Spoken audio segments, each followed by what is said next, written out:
She was changing clothes. CEO accidentally came in and fell in love with her at first sight. Hi, my beautiful story family. Welcome to Mr. Peter Stories. Before we begin, let me take a moment to pray for you. Dear Heavenly Father, thank you for my amazing reader. Please bless them, guide them, and fill their hearts with peace, strength, and love. Let them feel your presence as they journey through life. Amen. Now, I want to share something from my heart. I work 16 to 18 hours a day creating these stories for you. It's a labor of love, and knowing you're here makes it all worthwhile. But lately I've felt a little discouraged. Many of you say you enjoy my stories, but only a few take a moment to leave a comment.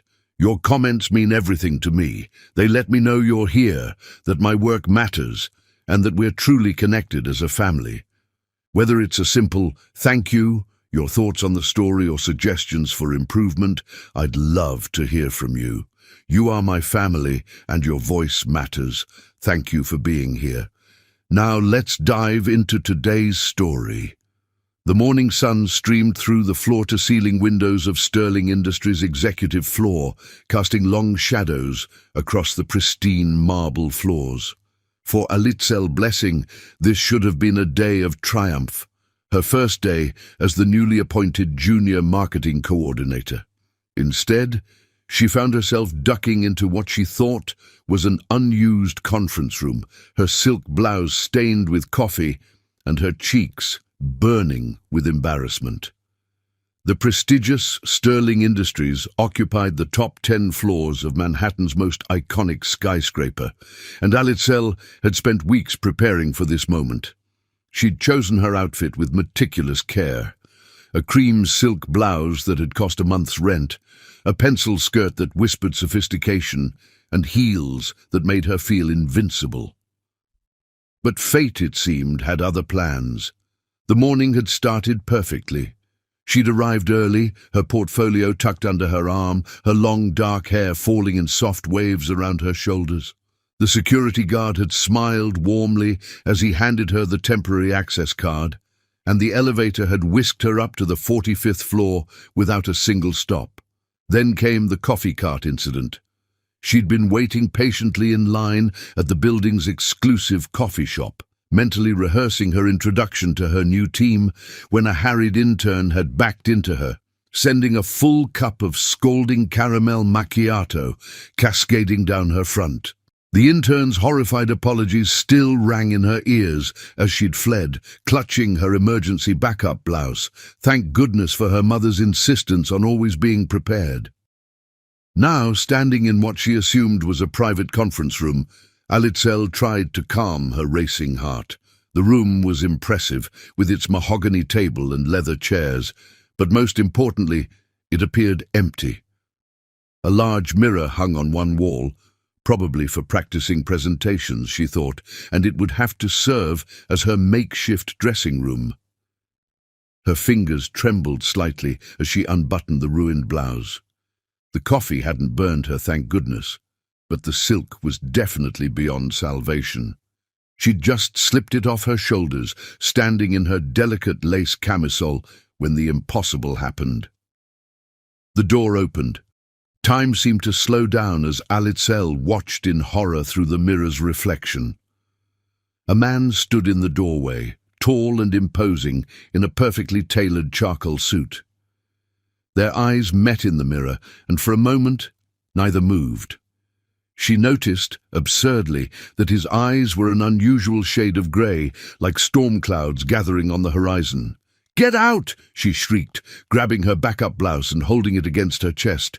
Her voice echoed off the room's expensive wallpaper, sharp with panic and indignation. But he didn't move. Instead, he stood there, one hand still on the door handle, looking at her with an expression she couldn't quite read. Was that amusement flickering in those grey eyes? The thought only fueled her anger. "I'm so sorry, he began, his voice deep and rich, with an accent that hinted at European education. But Alitzel wasn't interested in apologies or explanations. Her hand found the nearest object, a heavy crystal stapler. and she hurled it at him with surprising accuracy. He ducked, the stapler missing his head by inches and crashing into the doorframe behind him. Rather than looking angry, a smile played at the corners of his mouth, transforming his aristocratic features into something altogether more dangerous. The smile made him look younger, more approachable, and infinitely more handsome, observations that only increased Alitzel's mortification. "If you don't leave right this second," she threatened, reaching for a hole punch this time, "I swear I'll—" "This is my private conference room," he interrupted, still maddeningly calm. He made no move to leave, though he did take a prudent step back from the door, though I have to say it's never been quite this interesting before. Alitzel felt the blood drain from her face. His private conference room? The pieces started falling into place. The more luxurious furniture, the original artwork on the walls, the spectacular view of Central Park. This wasn't just any conference room, this had to be part of the executive suite. I thought, she stammered, her earlier bravado deserting her. The hole punch slipped from her nerveless fingers, thudding softly into the plush carpet. "Clearly," he said, and now he was definitely smiling, his eyes crinkling at the corners in a way that transformed his whole face. "Though I have to admire your aim with that stapler. Do you often assault executives on your first day?" First day. The words hit her like a bucket of ice water. This was her first day at Sterling Industries, and she'd just thrown office supplies at someone who was clearly high up in the company hierarchy. Her dream job, the position she'd competed against hundreds of other applicants to win, was about to evaporate before she'd even made it to orientation. "I'm so sorry," she breathed, mortification replacing anger. "I didn't realize the coffee and my blouse, and I just needed somewhere private." She was babbling, she knew, but couldn't seem to stop. He held up a hand, cutting off her stream of apologies. "Coffee emergencies are serious business," he said, his tone gentler now. "Though perhaps next time, try the ladies' room. Less chance of running into wandering executives there." A hysterical laugh bubbled up in her throat, but she swallowed it down. This couldn't be happening. This had to be a nightmare. Soon she'd wake up in her apartment, and it would be morning again, and she could start this day over. But no, this was real. The cool air conditioning on her bare shoulders was real. The amused grey eyes watching her were real. The ruined silk blouse draped over a leather chair was real. "I should go," she said quickly, gathering her things with trembling hands. "I'm already late for orientation, and I need to—" "Orientation doesn't start for another 30 minutes, he interrupted smoothly. "Plenty of time to change your blouse. I'll step out and make sure no one else wanders in." Before she could respond, he turned and left, closing the door quietly behind him. Alitzel stared at the closed door for a long moment, her heart pounding so hard she was sure it must be audible throughout the entire building. Who was he? She hadn't caught his name, hadn't even thought to ask. Someone important, clearly. This floor was restricted to senior executives. The thought made her stomach churn. Her mother had always told her to make a good first impression, but this was something else entirely. With shaking fingers, she quickly changed into her backup blouse, a simple white cotton that suddenly seemed hopelessly inadequate for the executive floor of Sterling Industries. She smoothed her hair, checked her makeup for any signs of distress, and tried to gather the tattered remains of her dignity. When she opened the door, she half expected him to be gone. Instead, he was leaning against the wall opposite, typing something on his phone. He looked up as she emerged, and that dangerous smile returned. "Better?" he asked, pocketing his phone. "Much," she managed, clutching her ruined blouse like a shield. "Thank you for understanding. And I'm truly sorry about the stapler." "I'm not," he said, pushing off from the wall with casual grace. It's the most entertaining start to a Monday I've had in years. Though I should warn you, the CFO on the 44th floor keeps his office stocked with paperweights. Much more effective than staplers if you're planning on making this a habit. Despite herself, Alitzel felt her lips twitch. There was something about him, a warmth behind the expensive suit and prestigious position, a playfulness in those storm-grey eyes that made it hard to maintain her embarrassment. "I'll keep that in mind," she said, surprised to find herself actually smiling, "though I'm hoping to avoid any more impromptu weapon selections during my time here." "Pity," he murmured, and something in his tone made her cheeks warm again, for entirely different reasons this time. "The orientation room is down the hall to the left, by the way. Try not to terrorize any more executives before you get there." With that, he turned and walked away, his shoes silent on the thick carpet. Alitzel watched him go, unable to shake the feeling that something momentous had just happened, something that would change the course of her life in ways she couldn't yet imagine. She glanced down at her temporary access card, then at the retreating figure of the mysterious executive. First impressions might matter, her mother had always said, but sometimes it was the unplanned moments, the coffee, spills and staplers and chance encounters that truly shaped our destinies. Straightening her shoulders, Alitzel headed toward the orientation room, unaware that the man she'd just assaulted with office supplies was none other than Ashwell Prince, CEO of Sterling Industries, and that he was already making plans to ensure their paths would cross again. Many times. The morning sun continued to stream through the windows, but now it seemed to hold a promise of something new, something unexpected, something that felt remarkably like destiny. As she walked down the hallway, her heels clicking softly on the marble floor, Alitzel couldn't shake the memory of those storm-grey eyes and that dangerous smile. She didn't know it yet, but her life had just changed forever, all because of a spilled coffee and a crystal stapler. The day was just beginning, and already it had taken a turn she could never have anticipated.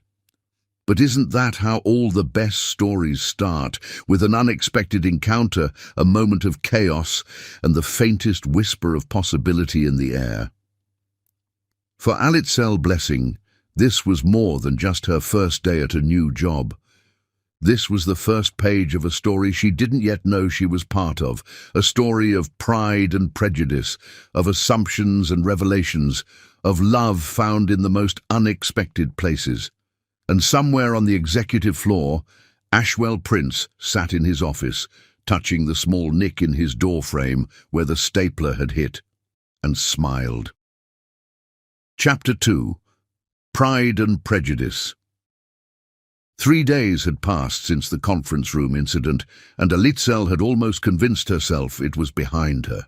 She'd thrown herself into orientation, memorizing company policies and procedures with the same determination that had earned her top honors at business school. Her temporary desk in the marketing department had become a fortress of spreadsheets and market analysis reports, each one a brick in the wall she was building between herself and that mortifying morning. Then came the email. "Congratulations on your promotion to marketing director, effective immediately." Alitzel stared at her screen, coffee cup frozen halfway to her lips. This had to be a mistake.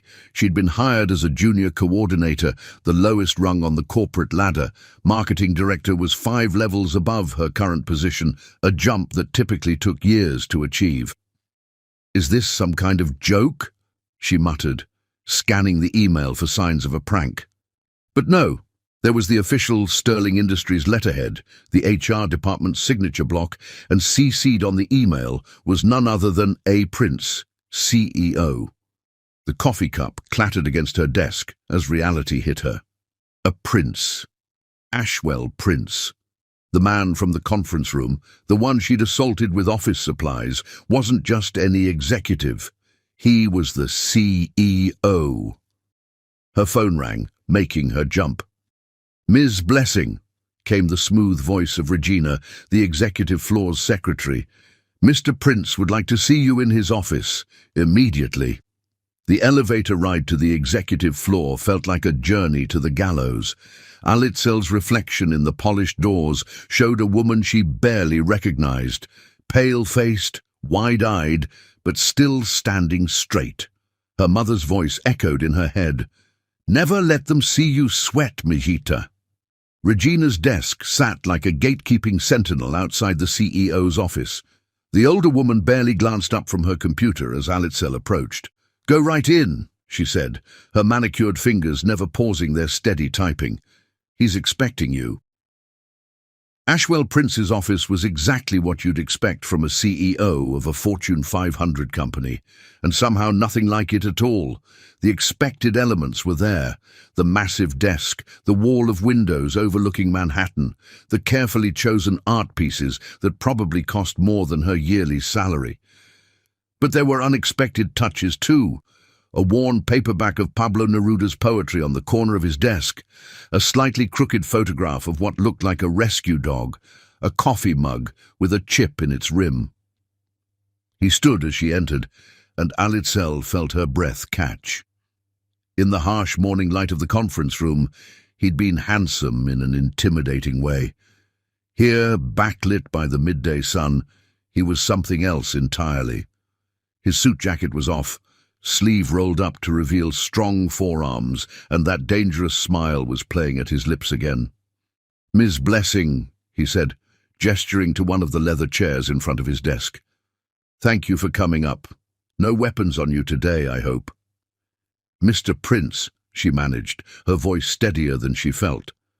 "About that email." "Ah, yes, your promotion." He sat back down, leaning forward slightly. "Is there a problem?" "A problem?" She almost laughed. "Sir, I've been here for 3 days. I was hired as a junior coordinator. This has to be a mistake." "I don't make mistakes, Ms. Blessing." His grey eyes held hers, challenging. "I've reviewed your work from the past 3 days. 15 pages of analysis on our current market position, 3 proposals for revamping our social media strategy, and a rather brilliant critique of our latest advertising campaign. Tell me, do you always work until midnight on your first week?" Alitzel felt her cheeks warm. She'd hoped no one had noticed her late hours. "I like to be thorough." "You like to be exceptional," he corrected. "Your resume was impressive enough. Top of your class at Columbia Business School, innovative thesis on digital marketing transformation, glowing recommendations, but it's what you've done in just 3 days that caught my attention." "So this isn't about—" She gestured vaguely, meaning the conference room incident. His smile widened slightly. "You think I'm promoting you because you threw a stapler at me? I'm not quite that masochistic, Ms. Blessing. Though I have to admit, your spirit that morning was refreshing." Something in his tone made her skin tingle. She shifted in her chair, trying to maintain her professional composure. "It's too big a jump," she said firmly. "People will talk." "People always talk." He waved a hand dismissively. "Let them. Sterling Industries didn't become what it is by following conventional wisdom. We see talent. We nurture it. You have exceptional potential, Ms. Blessing. The only question is, are you brave enough to prove me right?" It was a challenge, wrapped in a compliment, delivered with that same enigmatic smile that had been haunting her thoughts for 3 days. Alitzel felt something spark inside her. That same fire that had driven her through sleepless nights at business school, that had pushed her to apply for positions others said were out of her reach. "When do I start?" she asked. His smile turned triumphant. "You already have. Your new office is being prepared on this floor. You'll be working directly with me on our global marketing strategy." Working directly with him. The word sent a shiver down her spine, equal parts excitement and trepidation. "And if I fail?" "You won't." The certainty in his voice was almost hypnotic. "But if you're worried about nepotism accusations, don't be. This promotion comes with a 6-month probationary period. Prove yourself and the position becomes permanent. Fall short and you'll return to your original role. Fair enough? It was more than fair, and they both knew it. This was an opportunity beyond her wildest dreams, handed to her on a silver platter. The rational part of her brain screamed that it was too good to be true, that there had to be a catch. But looking into those storm-grey eyes, Alitzel felt something else, a certainty that matched his own. She could do this. She would do this. "I accept," she said, holding out her hand. He took it, his grip firm and warm. The touch sent electricity racing up her arm, and she quickly pulled away. If he noticed her reaction, he didn't show it. "Excellent. Regina will show you to your new office. We have a board meeting at 2. I'd like you to present your social media strategy proposals." "Today?" Alitzel's eyes widened. "But I haven't prepared." "You've been preparing for 3 days," he interrupted smoothly. "Those proposals are solid. All you need is the confidence to present them." He stood, signaling the end of the meeting. "Oh, and Ms. Blessing, my office has an excellent supply of staplers, should you feel the need to throw things again." She couldn't help it. She laughed. The sound seemed to surprise them both, and for a moment, something flickered in his eyes that had nothing to do with professional appreciation. The next few weeks passed in a blur of meetings, presentations, and late-night strategy sessions. Alitzel threw herself into her new role with characteristic determination, refusing to give the gossips any ammunition. Yes, there were whispers about her meteoric rise, speculation about her relationship with the CEO. But she silenced them with results, successful campaigns, innovative strategies, and a dedication that often had her arriving before dawn and leaving long after sunset. What she couldn't silence were her own thoughts, especially when Ashwell would appear in her office doorway, jacket off and tie loosened, asking her opinion on some new initiative. He had a habit of perching on the edge of her desk, too close for comfort, his cologne teasing her senses as they pored over reports together. "Ms. Blessing, about the quarterly report," became his favourite opening line. Though they both knew the reports were always impeccable, sometimes he'd bring coffee, her exact order, though she never remembered telling him how she took it. Sometimes he'd arrive with takeout when she worked late, claiming he'd accidentally ordered too much. She tried to maintain professional distance, to remind herself that he was her boss, that this opportunity was too precious to risk. But there were moments, catching him watching her, during meetings, the way his hand would brush hers when passing documents, the long conversations that strayed far from business into literature, art, dreams, that made her heart betray her with its quickened pace. For his part, Ashwell found himself inventing more and more reasons to seek her out. Her office became his favourite detour, her insights his most valued counsel. He told himself it was purely professional appreciation. She was brilliant, dedicated, exactly what Sterling Industries needed. But then she'd laugh at one of his terrible jokes, or bite her lip in concentration while reviewing a proposal, or tuck that stubborn strand of hair behind her ear, and he'd forget every rational argument he'd made to himself about professional boundaries. The tension between them grew, subtle but undeniable. Every meeting became a dance of almost touches and lingering glances. Every late-night working session felt charged with unspoken possibilities. They were professionals, maintaining careful distance. But beneath the surface, something was building, something neither of them was quite ready to acknowledge. Until the day everything changed, when a simple coffee invitation would shatter their carefully maintained facade and set them on a path neither had anticipated. But that was still to come, and for now they maintained their delicate balance of attraction and denial, each pretending not to notice how the other's presence made the world shift ever so slightly on its axis. The chapter of their story was still being written, in coffee cups left on desks, in midnight meetings that lasted longer than necessary, in the way they both found reasons to stay late at the office, gravitating toward each other like planets caught in each other's orbit. Pride kept them apart, but something stronger was drawing them together, one stolen glance at a time. Chapter 3. Breaking Down Walls, just to discuss the Henderson account. Alitzel repeated these words to herself like a mantra as she stood in front of Sterling Industries on a crisp Saturday morning. She'd spent an hour choosing her outfit, a casual cream sweater and dark jeans that looked effortlessly elegant while hiding how much thought she'd put into appearing effortlessly elegant. The invitation had come at the end of a particularly intense board meeting. She'd successfully defended her marketing strategy against some of the company's most ruthless critics, earning approving nods from even the most skeptical board members. Ashwell had caught her arm as she left the conference room. "That was brilliant," he'd said, his storm-grey eyes alight with admiration. "The way you handled Johnson's objections. I've never seen anyone stand their ground against him so effectively." She'd tried to brush it off, but he persisted. "Have coffee with me tomorrow? There's a place around the corner that serves the best Colombian roast. We can discuss the Henderson account." Now, standing outside the suggested cafe, Alitzel wondered if she was making a huge mistake. Office rumors had already started.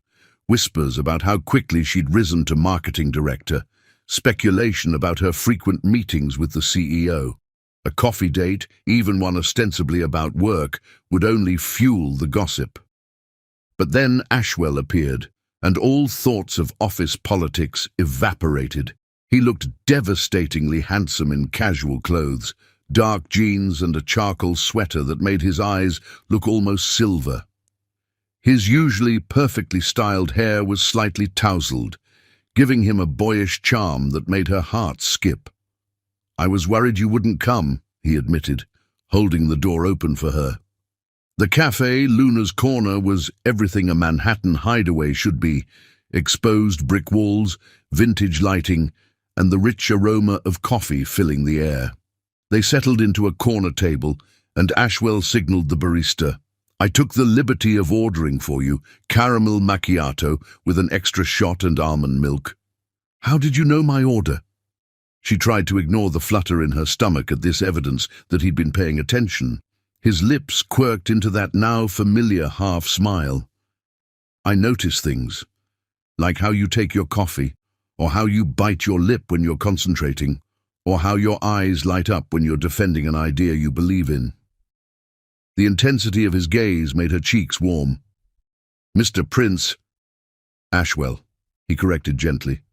"We're not in the office, and I'd like to just be Ashwell with you, if that's okay." The request felt intimate, meaningful. "Ashwell," she tested the name, watching his eyes darken slightly as it left her lips. "The Henderson account. Actually," he looked slightly sheepish, "I have a confession. The Henderson account is doing fine. I wanted to spend time with you, outside the office, away from titles and meetings and corporate politics." The admission hung between them, heavy with possibility. Alitzel knew she should leave, maintain professional boundaries, protect the career she'd worked so hard to build. Instead, she found herself saying, "Tell me something about yourself. Something that isn't in the company biography." His smile was brilliant. "I wanted to be a detective when I was 8. Made my own business cards with crayons and everything." This unexpected revelation startled a laugh from her. "Really? What kind of cases did you solve?" "My first big break was finding Mrs. Peterson's missing cat. Turned out it was just sleeping in her garage the whole time, but she paid me in chocolate chip cookies, so I considered it a success." They fell into easy conversation after that. She told him about growing up in Mexico, about her grandmother, who taught her to make tamales and handle difficult men with equal skill. He shared stories about his rescue dog, Max, and his secret passion for poetry. One coffee turned into two, then into shared pastries and stories that had nothing to do with marketing strategies or business plans. They discovered a mutual love for Gabriel Garcia Marquez, debated the merits of different Batman actors, and found themselves sharing pieces of their hearts they'd kept carefully guarded. My father died when I was in college. Alitzel found herself saying, surprising herself with the confession. He always wanted me to run my own company someday. Said I had too much fire to work for someone else forever. Ashwell reached across the table, taking her hand. His thumb traced patterns on her palm that sent shivers up her arm. He was right. You're extraordinary, Alitzel. The way you think, the way you fight for your ideas. It's captivating. The touch of his hand, the warmth in his voice. It should have felt inappropriate, crossing too many professional lines. Instead, it felt like coming home. We shouldn't be doing this, she whispered, but she didn't pull her hand away. Probably not, he agreed, his eyes never leaving hers. But I can't help how I feel when I'm with you, how everything else fades away, how my heart races when you walk into a room, how I find myself inventing reasons to see you. The extra meetings, she asked, remembering all the times he'd appeared in her office with trivial questions. All excuses, he admitted.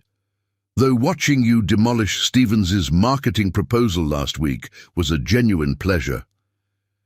She laughed, but there was an undercurrent of tension now. Awareness of how close they were sitting, how his thumb hadn't stopped its maddening circles on her palm. Walk with me, he suggested when they'd finished their coffee. It's a beautiful day, and I'm not ready to say goodbye yet. They wandered through Central Park, talking about everything and nothing. The autumn air was crisp, leaves dancing around their feet as they walked close enough for their shoulders to brush occasionally. Each contact sent sparks through her body. Near the Bethesda fountain, Ashwell stopped walking, turning to face her. I know this is complicated, he said softly. I'm your boss. There are professional considerations, corporate policies. But Alitzel, I'm falling for you. Hard and fast and completely, and I hope you feel it too. Her heart thundered in her chest. Ashwell. Tell me to stop, he whispered, stepping closer. Tell me this is too risky, too complicated, too soon.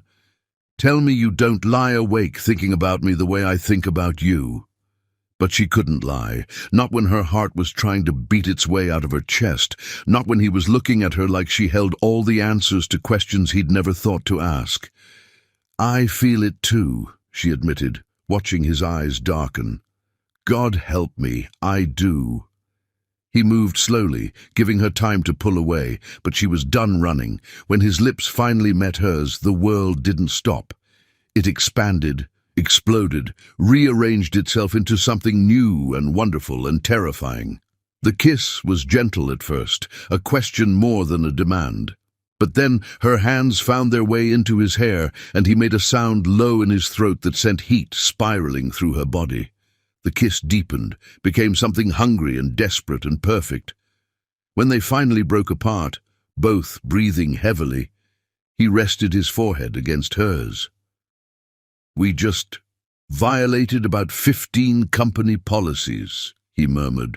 Worth it, she whispered back, and felt his smile against her lips before he kissed her again.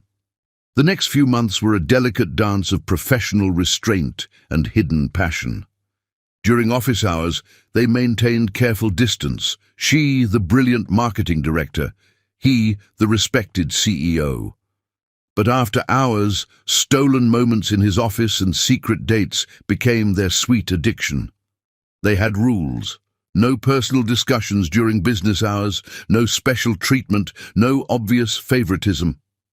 But sometimes Ashwell would catch her eye during meetings, and she'd see a flash of the man who kissed her senseless in Central Park. Sometimes their hands would brush when passing documents, and the contact would burn like electricity. Their relationship deepened beyond physical attraction. Ashwell challenged her intellectually, supported her ideas while pushing her to refine them further. Alitzel found herself sharing dreams she'd never voiced aloud, her vision for revolutionizing digital marketing, her secret desire to start her own company someday. "You could do it," he told her one night as they shared takeout in his office long after everyone else had gone home. "You have the talent, the drive. You could build something extraordinary." "You'd help your competition," she teased. He pulled her into his lap, nuzzling her neck. "I'd help you achieve anything you wanted. Your success is beautiful to watch." They weren't just falling in love, they were building something profound, a partnership of minds and hearts that transcended their professional roles. Every shared joke, every late-night discussion, every stolen kiss added another layer to their connection. But with deepening feelings came increasing risks. The office whispers grew louder, and maintaining professional distance became harder. They both knew they were approaching a crossroads. Their relationship would have to become either public or end. Neither was ready to let go, but neither was ready to face the scrutiny going public would bring. So they continued their dance, stealing moments of joy while they could, building memories that would have to sustain them if their world came crashing down. For now, though, they had this: stolen kisses in empty conference rooms, hands clasped under meeting tables, love growing stronger with each passing day. Whatever storms lay ahead, they faced them with hearts intertwined and hope burning bright as the stars. Chapter 4. Dancing in the Rain. 2 weeks had passed since that first coffee date, and Sterling Industries' executive floor had become a delicate dance of professional restraint and hidden glances. During office hours, Alitzel and Ashwell maintained their careful distance. She was still the brilliant marketing director, he the respected CEO. But after hours, stolen moments in his office and secret dinner dates had become their sweet addiction. That Thursday evening found them walking through Central Park after a late board meeting. The spring air was heavy with the promise of rain, but neither seemed inclined to end their time together just yet. "I still can't believe you prefer modern literature to the classics," Ashwell said, his hand brushing against hers as they walked. The contact, though brief, sent shivers through her body. "There's something timeless about the way Austen or Bronte captured human nature." Alitzel laughed, the sound carrying across the nearly empty park. "And there's something powerful about how modern authors challenge those very conventions. Take Junot Diaz, for example, his way of blending languages and cultures, breaking traditional narrative structures." "Ah, but isn't there romance in tradition?" Ashwell stopped walking, turning to face her. In the gathering dusk, his grey eyes seemed to hold storms. The carefully worded letters, the meaningful glances across crowded rooms, the slow build of tension until the sky chose that moment to open up, releasing a sudden downpour that had them both gasping in surprise. Instead of running for cover like the few other park visitors, they stood frozen, staring at each other as the rain soaked through their clothes. Ashwell's white shirt was becoming translucent, clinging to his broad shoulders. Water dripped from his dark hair, running down his face in rivulets. He'd never looked more beautiful to her. "Quick, under here!" he laughed, grabbing her hand and pulling her toward a massive oak tree. Its thick canopy offered some shelter, though they were already thoroughly drenched. Alitzel's heart was racing, and not from the short run. Raindrops clung to Ashwell's eyelashes, and his usual perfectly composed demeanor had given way to something more natural, more raw. He reached out, brushing a wet strand of hair from her face, his touch lingering on her cheek. "I think I'm falling in love with you," he whispered, the words almost lost in the sound of rain against leaves. But Alitzel heard them, felt them resonate in her very soul. Time seemed to stop. The city around them faded away.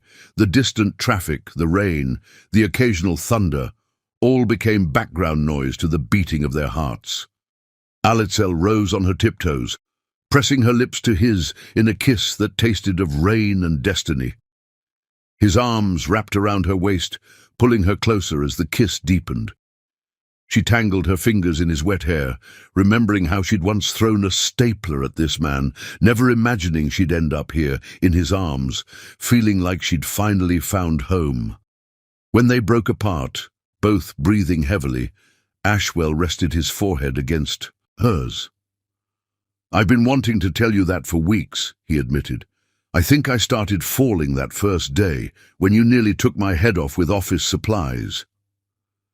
Alitzel laughed softly. "Is that your type?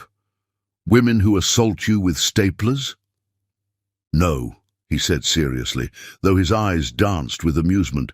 "My type is brilliant, fierce women who know their worth, who challenge me to be better, who make me forget every rational thought when they walk into a room." The rain continued to fall around them, but neither noticed any more. They were lost in their own world, where only this moment mattered. "I think I'm falling in love with you too," Alitzel whispered against his lips, "and it terrifies me." "Why?" His hands tightened slightly on her waist. "Because this feels too perfect. Because you're the CEO, and I'm the most capable, intelligent woman I've ever met," he interrupted, "who earned her position through sheer brilliance and dedication, who makes me laugh, makes me think, makes me want to be worthy of her." She kissed him again, pouring all her emotions into it. Her fears, her hopes, her growing love for this man who saw her so clearly. The rain had soaked through their clothes, but they were warm in each other's arms, protected by their ancient oak tree and the magic of the moment.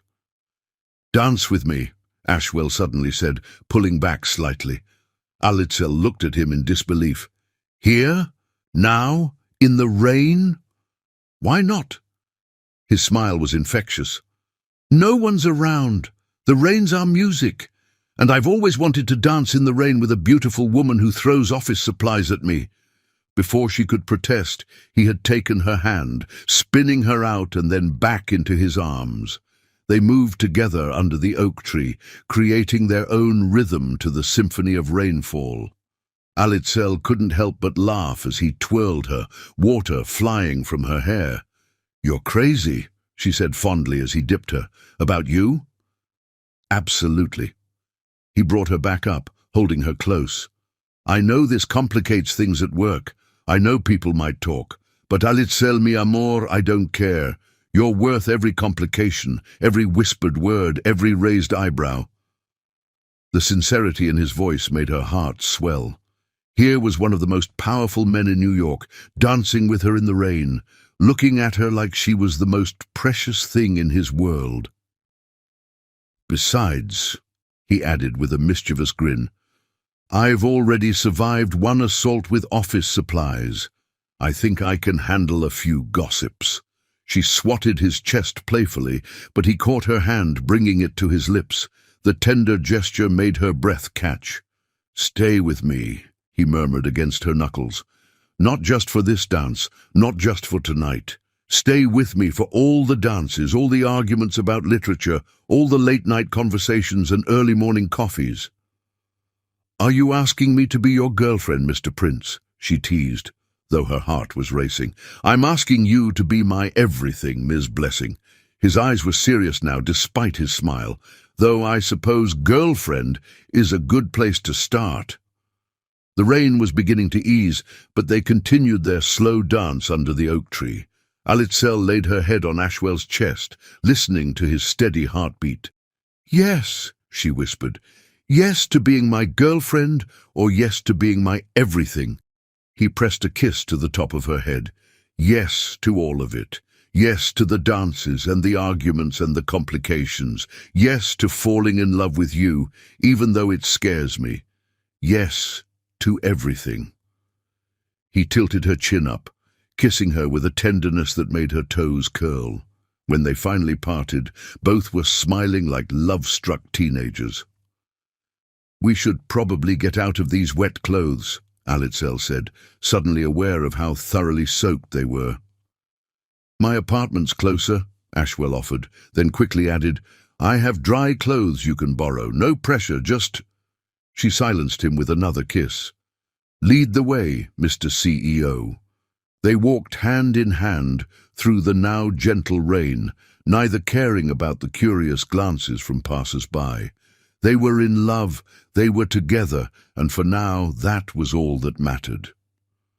Later, wrapped in one of Ashwell's soft sweaters and sipping hot tea on his couch, Alitzel would think about how sometimes the most perfect moments come unexpectedly, like sudden rain on a spring evening, like falling in love with your boss, like finding your heart's home in the arms of someone who loves you exactly as you are.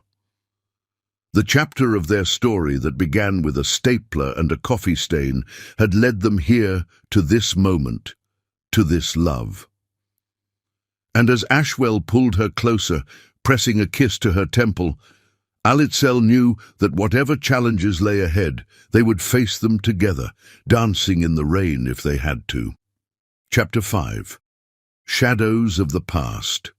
The Sterling Industries annual charity gala was in full swing, the grand ballroom of the Plaza Hotel transformed into a glittering wonderland. Crystal chandeliers cast their warm glow over New York's elite as they mingled, the air filled with the soft strains of a string quartet and the gentle clink of champagne glasses.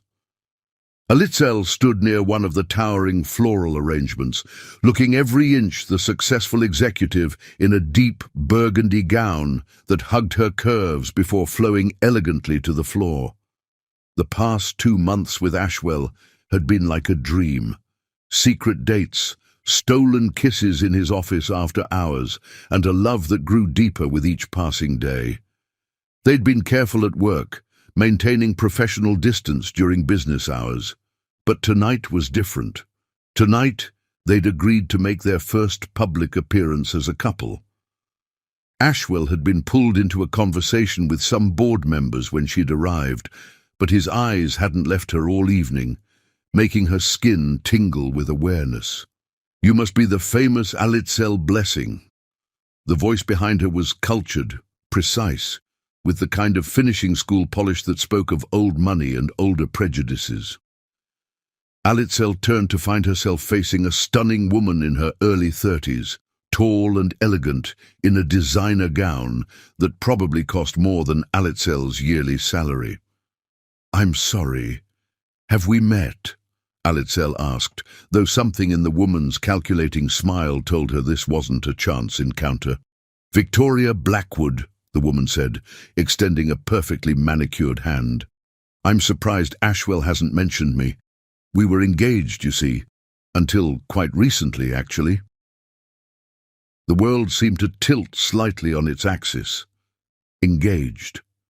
The word echoed in Alitzel's mind as she automatically shook Victoria's hand, feeling the cold press of expensive rings against her palm. Recently. Her voice sounded distant to her own ears. "Oh, yes." Victoria's smile was sharp as cut glass. "The engagement ended just a few months ago. Right around the time you were hired, if I'm not mistaken. Such an interesting coincidence."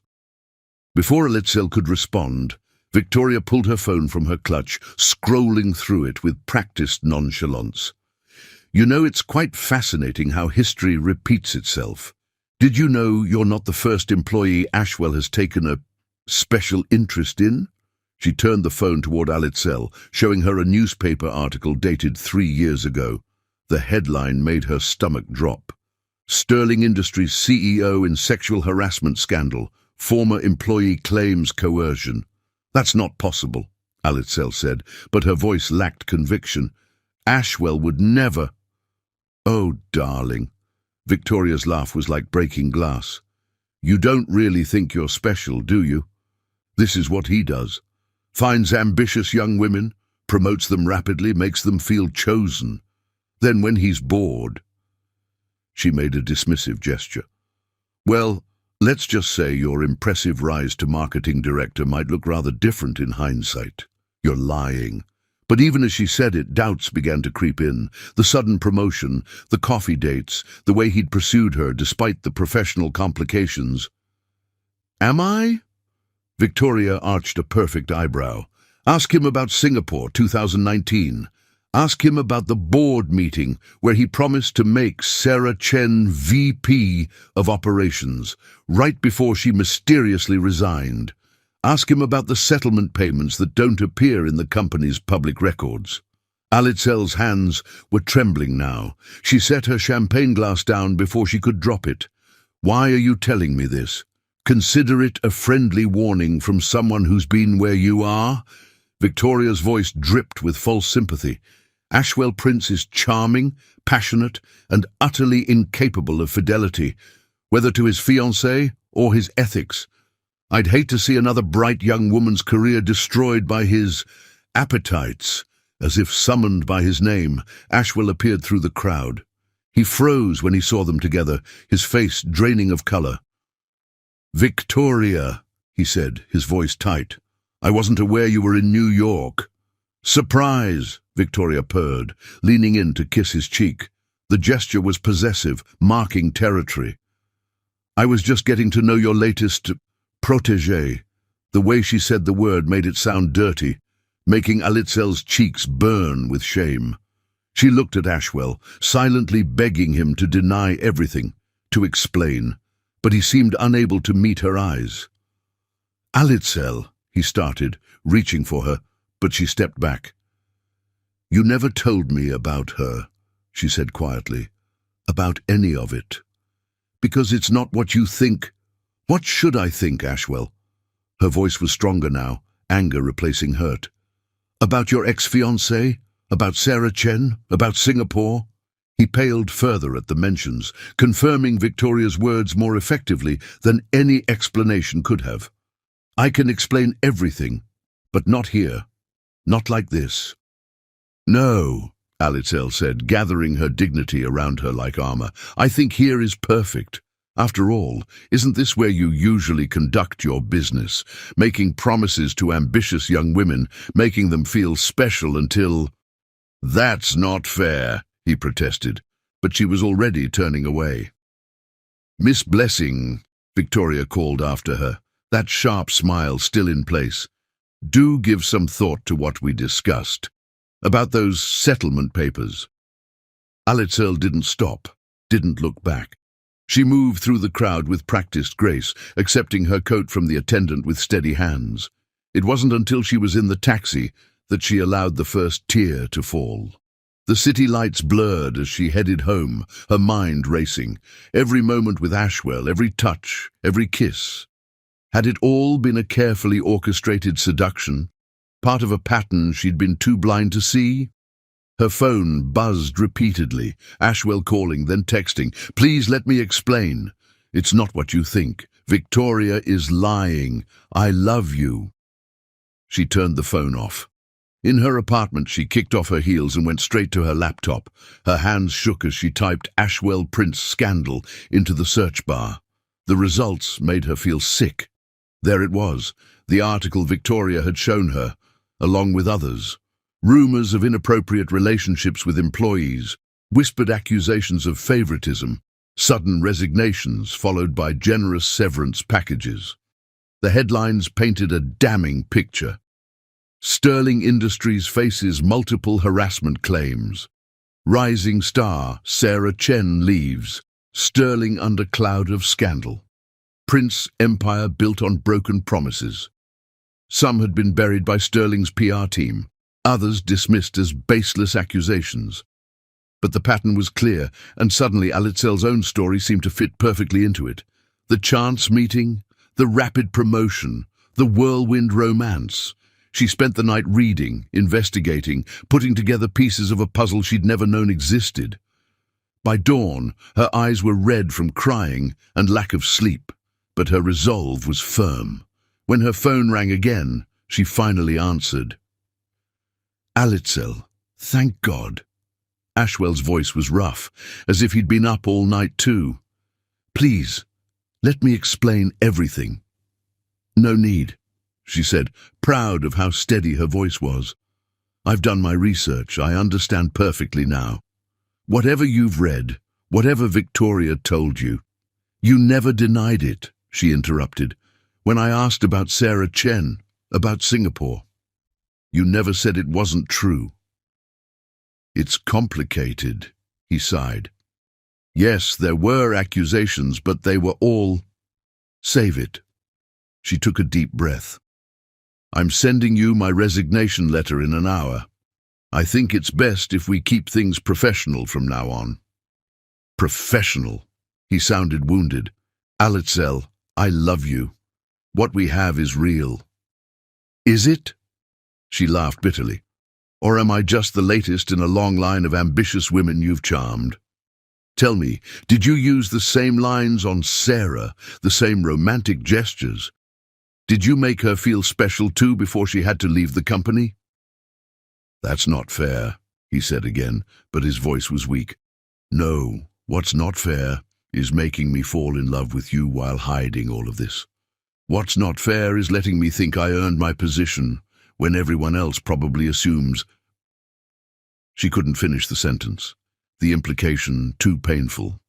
You did earn it, he insisted. Your work speaks for itself. I promoted you because you're brilliant, not because... I can't do this, she cut him off. I can't look at you and not wonder if everything was a lie. I can't walk through that office knowing what people must think. I can't. There was a long silence. When Ashwell spoke again, his voice was thick with emotion. Please don't resign. The company needs you. I need... Goodbye, Mr. Prince, she said formally, and hung up. She spent the next hour crafting her resignation letter, keeping it professional and brief. No mention of their relationship, no hint of scandal. She would leave with her dignity intact, find another job, start fresh somewhere. Her success wouldn't be tainted by whispers and doubts. As she pressed send, another text from Ashwell came through. I never meant to hurt you. Everything I feel for you is real. Please, give me a chance to prove it. She deleted it without responding. The sun was rising over Manhattan, painting the sky in shades of pink and gold. Alitzel stood at her window, watching the city wake up, feeling her heart break with every beat.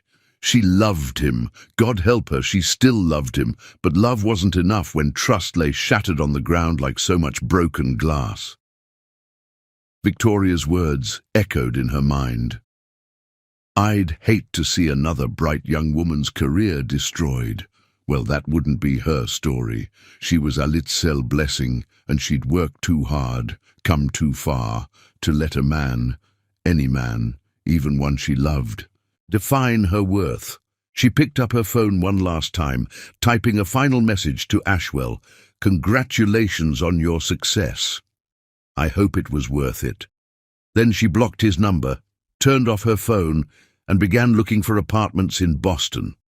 It was time for a fresh start, away from Sterling Industries, away from scandal, away from the man who'd made her believe in fairy tales only to reveal himself as the villain of the piece. The dreams they'd shared, the future they'd planned, it all turned to ash in the morning light. But from these ashes, Alitzel promised herself, she would rise stronger, wiser, and alone. Chapter 6. Shattered Dreams.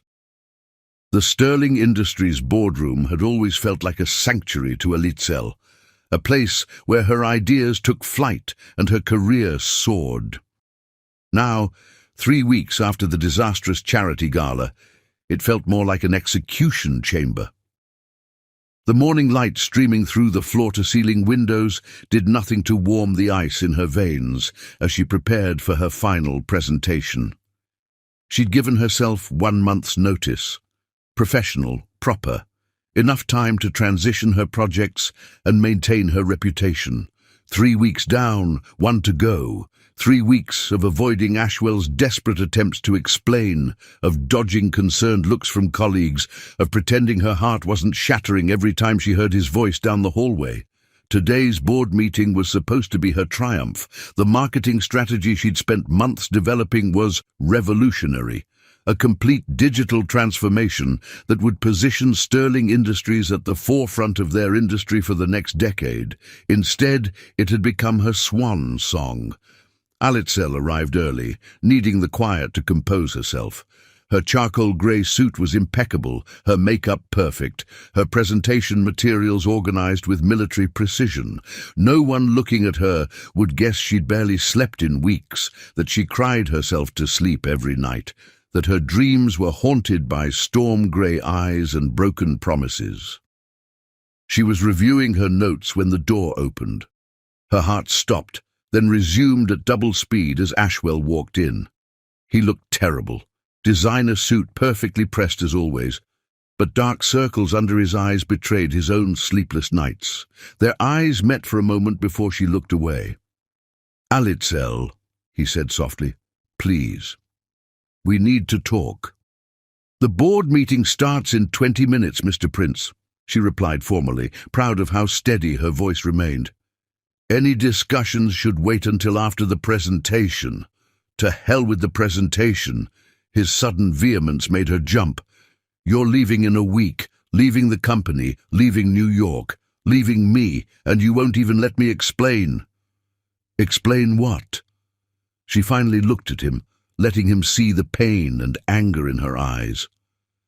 "How you forgot to mention your recent engagement. How you have a history of promoting women you're interested in. How there are multiple harassment claims buried in Sterling's legal files." "It's not that simple." He ran a hand through his hair in frustration. "Victoria and I—" The door opened again, and board members began filing in. Ashwell fell silent, moving to his place at the head of the table. Alitzel straightened her shoulders, slipping on her professional mask-like armor. The presentation began smoothly. Alitzel was in her element, commanding the room's attention as she laid out her vision for Sterling's future. Graphs and projections flashed across the screens, each one representing countless hours of work and dedication. Then she saw it. On the second screen, mixed in with her market analysis data, was a familiar set of numbers. Too familiar. Her blood ran cold as she recognized portions of her strategy, ideas she'd developed months ago but hadn't yet presented, already implemented in Sterling's Asian markets. "As you can see," she continued automatically, her mind racing, "the projected growth in digital engagement." But she wasn't really seeing the slides anymore. She was seeing late nights in Ashwell's office, discussing her ideas over takeout. She was remembering how interested he'd been in her preliminary research, how he'd asked such specific questions about her implementation plans. How many of their intimate conversations had been mining sessions for her intellectual property. The revelation hit her like a physical blow. She faltered mid-sentence, her vision blurring slightly. When she looked at Ashwell, she found him staring at her with a mixture of guilt and desperation. He knew, he'd known all along. Somehow she made it through the rest of the presentation. The board members were enthusiastic, praising her vision while being completely unaware that parts of it were already in motion on the other side of the world. "Impressive work, Miss Blessing," one of the directors said, "though some elements seem to align remarkably well with our recent Asian initiatives." "Yes," she said, her voice arctic, "remarkable indeed." As the board members filed out, Ashwell tried to approach her again. "Alitzel, I can explain—" "Explain!" She laughed, the sound sharp and brittle. "Explain how you stole my ideas, how you used our relationship to access my work before it was ready for presentation? Or should we discuss how many other women's innovations you've appropriated?" "It wasn't like that." His face was anguished. "The Asian markets needed immediate implementation. Your strategy was brilliant, and I knew you'd understand." "Understand?" She was trembling now with rage or heartbreak or both. "Understand that while I was falling in love with you, you were using me? That every late-night discussion, every shared moment when I thought we were building something real, you were just— what? Gathering intelligence?" "No!" He reached for her, but she stepped back. "Everything between us was real. Yes, I used some of your ideas, because they were brilliant, because they would work, because I'm in awe of your mind, but I never meant to hurt you. The road to hell," she said quietly, is paved with men's good intentions. She gathered her materials with shaking hands. The presentation that should have been her crowning achievement now felt tainted, corrupted by betrayal. "I'm not just accepting another job offer," she said, not looking at him. "I'm starting my own consulting firm in Boston, away from here, away from you, away from everything that makes me doubt myself. Alitzel, please, I've already spoken with legal about my intellectual property rights." She finally met his eyes, letting him see the full extent of her pain and determination. "Any further use of my strategies will result in immediate legal action. I suggest you find a way to explain to the board why the Asian initiatives will need to be restructured." His face went pale. "You'd sue Sterling Industries?" "No, Ashwell," she said softly. "I'd sue you, personally, for theft of intellectual property and breach of trust. How do you think that would look in the papers? Another scandal involving the CEO and a female employee." The words hit him like physical blows. She watched him struggle for words, seeing the moment he realized just how completely he'd destroyed what they had. "I love you," he said finally, his voice breaking. "No," she replied, gathering the last shreds of her dignity. "You loved what you could take from me, my ideas, my trust, my heart. Well, congratulations on your success. I hope it was worth it." She left the boardroom with her head high, tears burning behind her eyes, but refusing to fall. The click of her heels on the marble floor echoed like gunshots, each step taking her further from the man she'd loved, the dreams they'd shared, the future they'd planned. In her office, she found a single red rose on her desk, Ashwell's signature gesture. Next to it was a folder containing documentation of all the Asian market implementations, along with a note in his handwriting. "Full credit will be given. I never meant to steal your thunder. Please forgive me." She dropped the rose in the trash and sealed the folder in an envelope for her lawyer. That night, alone in her apartment, Alitzel finally allowed herself to break down. She cried for the love she'd lost, for the trust that had been shattered, for the woman who'd been naive enough to believe in fairy tales. But as the sun rose over Manhattan, painting the sky in shades of possibility, she dried her tears and opened her laptop. She had a new company to build, a new life to create, a new future to forge, one that didn't depend on anyone else's validation or vision. The dreams she'd shared with Ashwell lay shattered around her like broken glass, but from those sharp edges she would build something stronger, something entirely her own. She'd trusted him with her heart and her ideas, and he'd betrayed both. But in doing so, he'd taught her the most valuable lesson of all. The only person she could truly rely on was herself. As she began typing up her business plan, her phone buzzed with a text from Ashwell. "I'll make this right, whatever it takes. I won't lose you." She deleted it without responding. Sometimes, she reflected, the most painful endings lead to the most powerful beginnings. And this was her beginning, not as someone's girlfriend or employee or protégé, but as her own woman, building her own empire from the ashes of betrayed trust and shattered dreams. Tomorrow, she would start looking at office spaces in Boston. Tonight, she would let herself mourn what was lost, but she would not let it break her. After all, she was a Litzel blessing, and she had a destiny to fulfill, with or without Ashwell Prince. Chapter 7. Separate Ways. The Boston skyline glittered through the floor-to-ceiling windows of Alitzel's new office. 2 years had transformed Blessing Digital Consulting from a dream sketched in a coffee shop into a rising star in the digital marketing world. 20 employees now occupied the sleek space in downtown Boston, each one carefully chosen, none aware that their founder's greatest inspiration sat cooing in a portable crib in her private office. Luna, now 18 months old, was arranging blocks with the same focused expression Alitzel had seen countless times on Ashwell's face during board meetings. The similarity made her heart ache, even now. The discovery of her pregnancy had come 2 weeks after leaving New York. She'd been reviewing potential office spaces when the morning sickness hit, though she'd initially blamed it on stress. The positive pregnancy test had sent her world spinning on its axis once again. For days, she'd stared at her phone, Ashwell's number highlighted on the screen. Each time, she'd remember the betrayal, the stolen ideas, Victoria's smug revelations. Each time, she'd put the phone down, protecting not just her heart now, but the tiny life growing inside her. "Ms. Blessing?" Her assistant's voice came through the intercom. "The Johnson team is here for the presentation." Alitzel checked her reflection in the window. Crisp blazer, elegant slacks, not a hair out of place. No one would guess she'd been up since dawn with a teething toddler. "I'll take Luna to the nursery," her mother offered, appearing in the doorway. Rosa Blessing had moved from Mexico when Alitzel first learned of her pregnancy, bringing her strength and wisdom when they were needed most. "Gracias, Mama." Alitzel kissed Luna's dark curls before handing her over.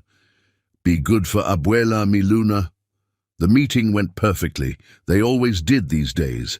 Alitzel had built her reputation on innovative strategies and flawless execution.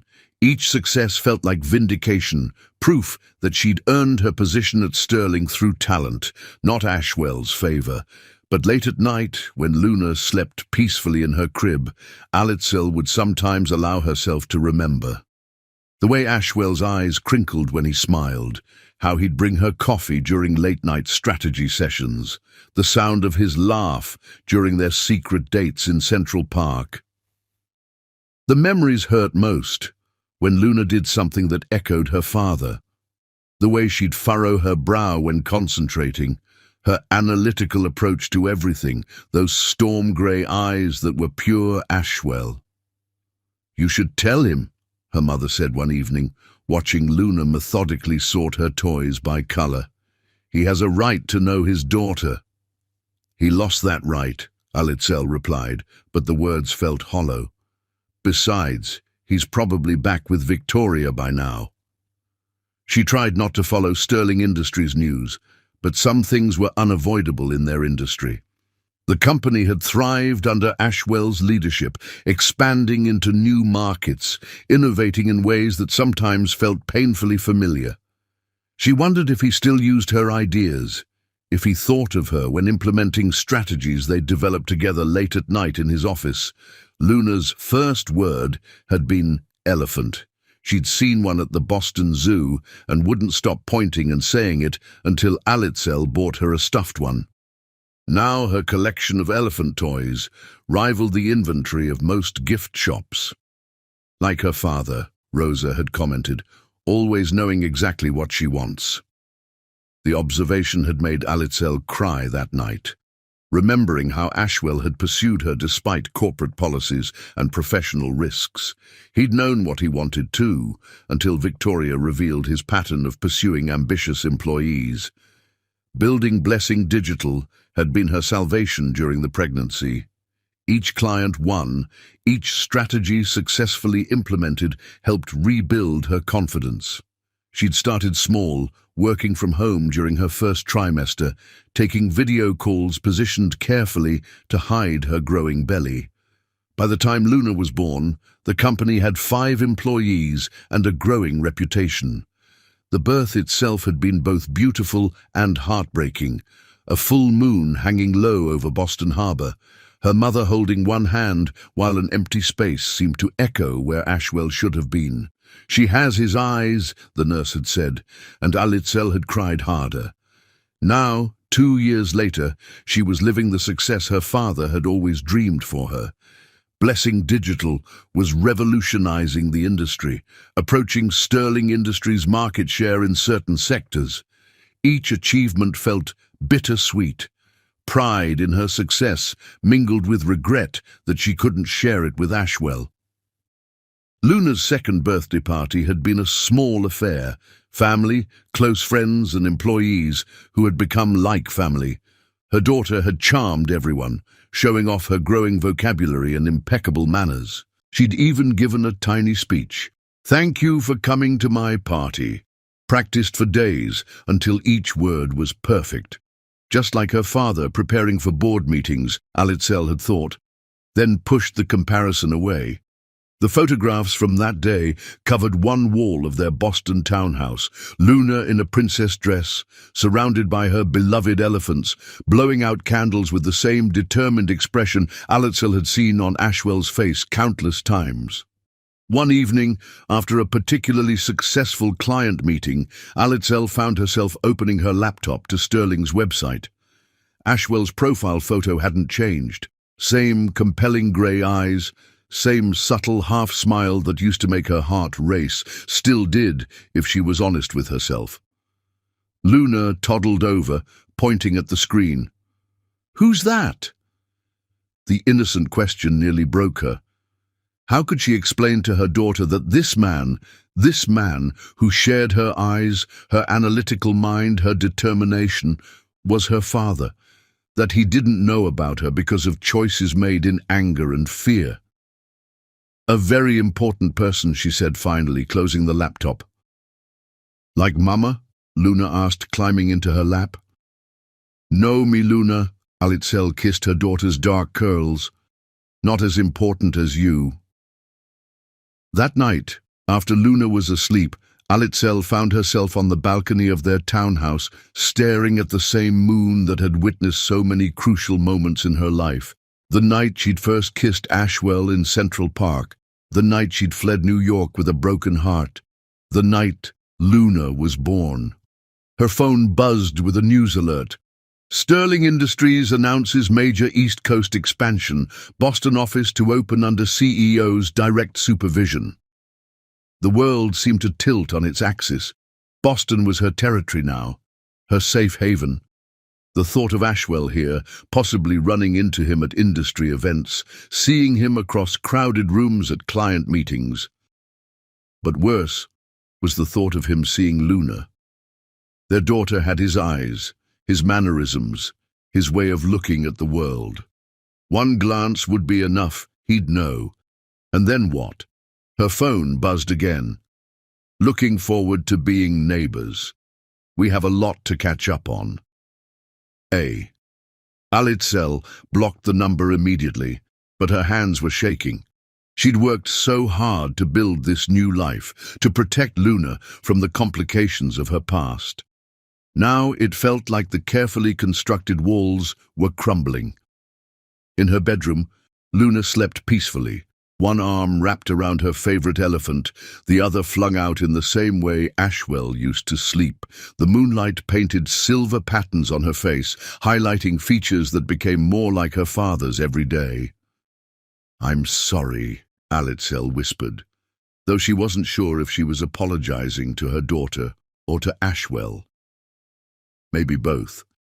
Tomorrow she would need to be strong again. The successful CEO, the devoted mother, the woman who had built an empire from the ashes of betrayal. But tonight she allowed herself to remember, to regret, to wonder what might have been if trust hadn't been broken and lies hadn't driven them apart. The moon continued its journey across the sky, silent witness to another chapter in their story. In her crib, Luna smiled in her sleep, dreaming perhaps of elephants, unaware that her world was about to change forever. Because Ashwell Prince was coming to Boston, and some secrets couldn't stay hidden in a city where memories lurked around every corner and grey eyes held stories yet to be told. Chapter 8. Little Blessings. Luna Blessing came into the world on a night when the full moon hung low and bright over Boston Harbor, its light streaming through the hospital windows like a silver blessing. Alitzel had chosen the name for that moon, so like the one that had witnessed her first kiss with Ashwell in Central Park.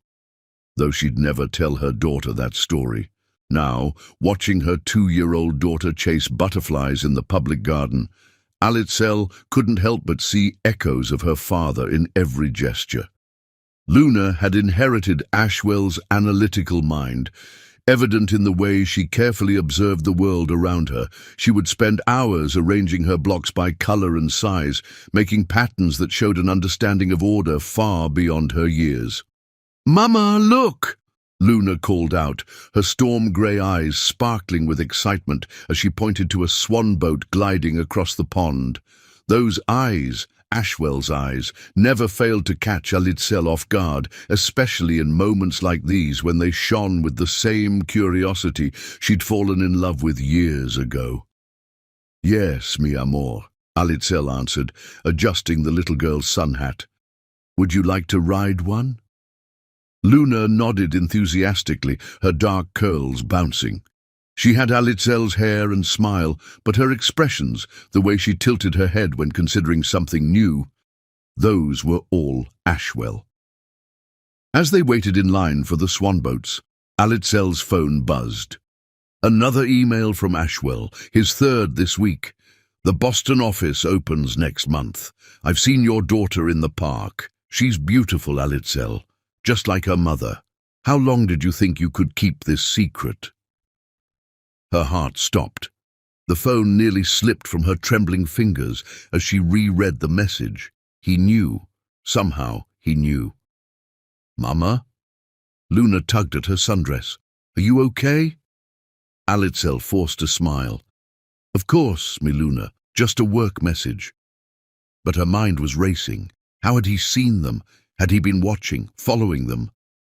The public garden was her sanctuary with Luna, their special place for weekend adventures. The thought of him observing them there made her feel violated, exposed. Another message arrived. "She has my eyes, doesn't she? We need to talk. Now." "Lo siento, mi amor," Alitzel said, kneeling to Luna's level. "Mama needs to make an important call. Would you like to go get ice cream with Abuela instead?" Luna's face lit up at the mention of ice cream, easily distracted from the disappointment of missing the swan boats. Alitzel texted her mother, who arrived within minutes, the benefits of living in the same neighborhood. Once Luna was safely off with her grandmother, Alitzel found a quiet bench and dialed the number she'd sworn never to use again. "How dare you?" she hissed when he answered. "How dare you spy on us?" "Spy on you?" Ashwell's voice was tight with barely controlled emotion. "How dare I?" "You've kept my daughter from me for 2 years, Alitzel. 2 years of firsts I'll never get back. First steps, first words, first—" "You lost any right to those moments when you betrayed my trust," she cut him off. "When you used our relationship to steal my work. When you lied about Victoria. When you—" "I never lied about Victoria," he interrupted. "The engagement was over months before I met you. And yes, I used your ideas in Asia, because they were brilliant, because they worked, because I was proud of you. I gave you full credit in all the internal documents, which you'd know if you'd let me explain instead of running away." "I didn't run away," she said through gritted teeth. "I protected myself, and now I'm protecting my daughter." "Our daughter," he corrected softly.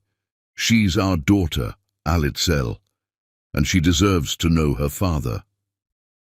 The words hit her like physical blows. She watched a young family pass by, father, mother, child, all laughing together, sharing a moment she'd deliberately denied her own daughter. "The company newsletter," he continued when she remained silent. "Last month's feature on working mothers at Blessing Digital. There was a photo of you with Luna at the company picnic. I knew the moment I saw her. Those eyes, the way she holds herself. She's mine, isn't she?" Alitzel closed her eyes, remembering that photo. Luna had been helping her judge the 3-legged race, perched on her hip like a little queen, surveying her domain. She'd been so proud of that picture, of showing other women they could be mothers and CEOs. Now it felt like evidence of her greatest deception. "Yes," she whispered finally. "She's yours." The sound he made was somewhere between a laugh and a sob. "I want to meet her." "No. Alitzel, be reasonable. I'm her father. I have rights." "Rights?" She laughed bitterly. "Like the right to manipulate people who trust you? The right to build your success on other people's ideas, those rights. That's not fair, and you know it." His voice was steel now. "I've respected your space for 2 years. I've watched from afar as you built your company, as you made a name for yourself. I've been proud of you, worried for you, missing you every single day. But this, keeping my child from me, that's crossing a line. Don't threaten me, Ashwell. I'm not threatening you. I'm stating a fact. I want to know my daughter. We can do this the easy way, you and I talking like rational adults, setting up a meeting on your terms. Or we can do it through lawyers. Your choice." The bench suddenly felt cold despite the summer sun. He was right. Legally, morally, he had every right to know his child. But the thought of letting him into Luna's life, of sharing her precious daughter with the man who'd broken her heart. "She asks about you," Alitzel admitted quietly. "Not directly. She's too young to understand. But she sees other kids with their fathers. She watches them at the playground. Sometimes she gets this look in her eyes."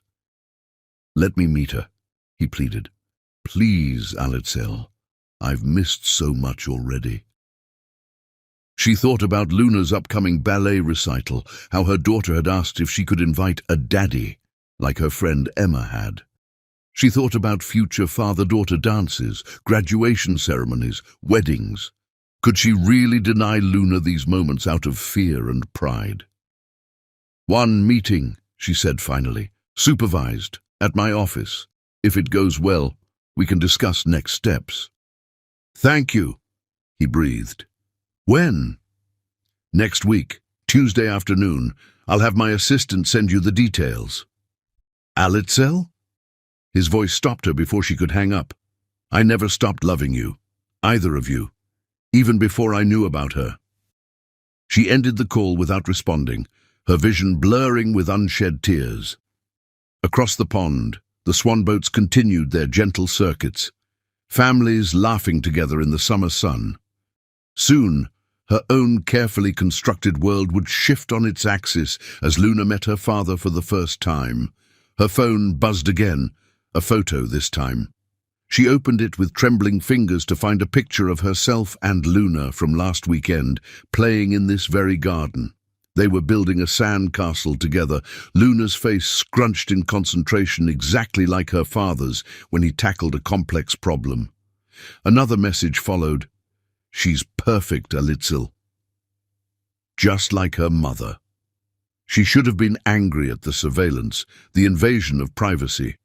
Instead, she found herself studying the photo, seeing them as Ashwell must have seen them, mother and daughter, so alike and yet Luna carrying so much of him in her small frame. That evening, as she tucked Luna into bed, her daughter asked her usual question. "Mama, tell me about the moon I was born under." It was their nightly ritual, this story of Luna's birth. Usually, Alitzel kept it simple, a beautiful full moon, a perfect night, a precious gift. But tonight, looking into her daughter's storm-grey eyes, she found herself adding to the tale. "The moon that night," she said softly, "was just like another moon years ago when your mama danced in the rain and learned what love feels like. It was watching over us both, me Luna, making sure you would have your father's eyes to see the world with such wonder." "Like the moon watches the swan boats?" Luna asked sleepily. "Yes, mi amor. Just like that." As her daughter drifted off to sleep, Alitzel wondered if she was doing the right thing. Tuesday would change everything. For Luna, for herself, for the careful life she'd built away from Ashwell Prince and all the complications he brought with him. But looking at Luna's peaceful face, seeing Ashwell's features softened in sleep, she knew she couldn't keep them apart forever. Some bonds transcended broken trust and stolen ideas. Some loves, like that between a father and daughter, deserved a chance to bloom, even if they grew from the soil of past mistakes. She just hoped her heart could survive watching Ashwell fall in love with their daughter, knowing she still loved him despite everything. Chapter 9. Truth Unraveled. The Boston Children's Hospital Charity Gala transformed the historic stateroom into a wonderland of crystal and candlelight. 60 stories above the city, floor-to-ceiling windows offered breathtaking views of the harbor, but Alitzel's attention was fixed on something far more precious.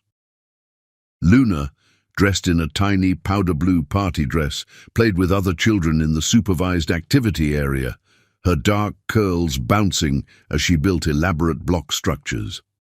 Alitzel hadn't planned on attending, but as Boston's fastest-growing digital consultancy, Blessing Digital couldn't afford to miss such a prestigious networking event. She certainly hadn't expected Ashwell to be there, though his presence was inevitable now that Sterling Industries' Boston office was opening. Their supervised meeting the previous Tuesday had shaken her more than she cared to admit. Watching Ashwell with Luna, seeing their identical expressions of concentration, hearing their matching laughs, had awakened feelings she'd thought safely buried. Now she watched him work the room with his usual grace, though his eyes kept drifting to the children's area where Luna played. He'd respected their agreement about public interactions, maintaining a professional distance that somehow hurt more than confrontation would have. He's always been good with children. The voice behind her turned her blood to ice. Victoria Blackwood stood there in designer elegance, champagne glass in hand, wearing the same sharp smile from 2 years ago. But now there was something else in her expression, a desperation poorly masked by bravado. "What are you doing here?" Alitzel fought to keep her voice steady. "Supporting children's health care, of course." Victoria's smile widened, though it didn't reach her eyes. "Though I must admit, seeing your daughter was an unexpected bonus. She looks just like her father, doesn't she? Those distinctive Prince family eyes." The implied threat made Alitzel's maternal instincts flare. "Stay away from my daughter." "Or what?"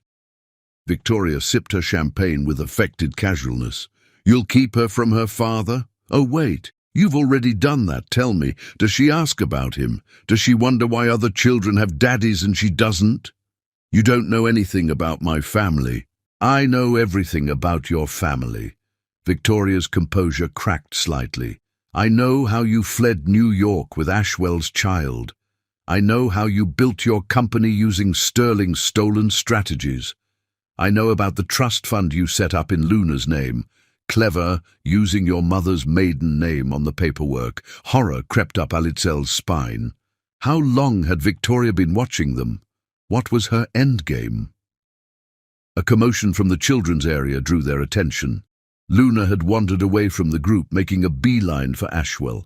Before either woman could move, the little girl had tugged on his pant leg. "Block Tower Man," Luna said clearly, her storm-grey eyes, his eyes, looking up at him with recognition. "Will you build with me again?" The room seemed to hold its breath. Ashwell knelt down to Luna's level, his face transforming with a tenderness that made Alitzel's heart ache. "Hello, Luna," he said gently. "I'd love to build with you." Victoria's laugh was brittle. "How touching, but it won't last.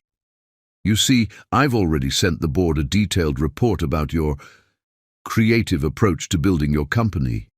Using Sterling's proprietary information, poaching clients. The fact that you kept Ashwell's child from him just adds a personal touch to the professional misconduct." "That's a lie." Alitzel's voice shook with fury. "I built my company from scratch, without using any Sterling information. Truth is relative, dear, especially when backed by carefully crafted evidence." Victoria pulled a USB drive from her clutch. "Everything's here. The manipulated documents, the false timestamps, the fabricated emails. I spent 2 years building this case, making sure it would destroy both your reputation and your relationship with Ashwell completely. Why? Why go to such lengths?" "Because you ruined everything." Victoria's mask shattered completely. Ashwell and I had an understanding. The engagement was a business arrangement, merging old money with new innovation. Then you came along with your genuine passion and your brilliant ideas, making him believe in love again. You made him want more than a convenient merger of assets. Victoria. Ashwell's voice cut through the tension like steel. He stood behind them, Luna perched on his hip as if she belonged there. His expression was thunderous. I think it's time you showed Alitzel what's really on that drive. What? Alitzel looked between them, confusion warring with hope. Show her, Ashwell commanded. Show her the original documents, the ones proving you doctored those implementation plans. Show her the board minutes revealing how you orchestrated this whole scheme. Show her the blackmail attempts you made, threatening to destroy her reputation if I didn't agree to remarry you. Victoria's hand trembled as she held out the drive. It doesn't matter anymore. He was already too far gone, too in love with you to see reason. Everything's here. Proof of my manipulation, my lies, my desperate attempts to hold on to what I thought I deserved. All this time. Alitzel's voice broke as realization dawned. The stolen ideas, the harassment claims, were all fabricated, Ashwell finished. I tried to tell you that night at the gala and after, but you were gone before I could explain. Then when I found out about Luna. His voice caught as he looked at their daughter, still contentedly playing with his tie. I'd already lost you. I couldn't bear to lose her too. You sent her the implementation documents, Victoria admitted bitterly. Full credit for every strategy, every innovation. I intercepted them, changed them, made it look like he'd stolen your work. It was perfect. Playing on your fears about being used, about not earning your position. I just never expected you to leave New York entirely. Luna chose that moment to reach for Alitzel, transferring easily from Ashwell's arms to her mother's. The simple action, their daughter bridging the space between them, felt heavy with symbolism. I would never have stolen your ideas, Ashwell said softly. I was in awe of your mind, your creativity, every late-night discussion, every shared strategy session. They weren't about taking your work, they were about watching you shine. Victoria laughed bitterly. And now you have everything. The perfect little family, the successful company, the fairy tale ending, while I'm left with nothing but evidence of my own desperation. She turned to leave, but Ashwell's voice stopped her. Victoria, the board will hear about this, all of it. I know, she said quietly, but I've already lost everything that mattered. What's a career compared to that? As Victoria disappeared into the crowd, Luna looked between her parents with innocent curiosity. Mama, why are you crying? Alitzel touched her cheek, finding it wet. Because sometimes truth can be more beautiful than dreams, me Luna. And sometimes, Ashwell added, moving closer to wrap an arm around them both, what we think we've lost is just waiting to be found again. Looking up into his eyes, the same eyes she saw every day in their daughter's face, Alitzel felt walls crumbling, truth replacing lies, love healing old wounds. We have so much to talk about, she whispered. We have time, he replied, pressing a kiss to Luna's dark curls. All the time in the world. Luna snuggled between them, content in the circle of their arms, unaware that her simple act of recognizing her father had brought down the last barriers between them. Above the city, the moon emerged from behind clouds, blessing this new beginning with its silver light. Sometimes truth doesn't shatter our world, but rebuilds it, stronger and more beautiful than before. And sometimes love, like their precocious daughter, simply refuses to be bound by the walls we build to protect our hearts. Chapter 10. Healing Hearts. She has your eyes.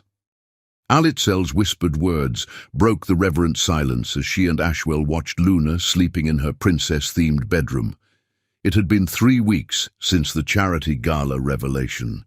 3 weeks of careful steps toward healing, of learning to be a family.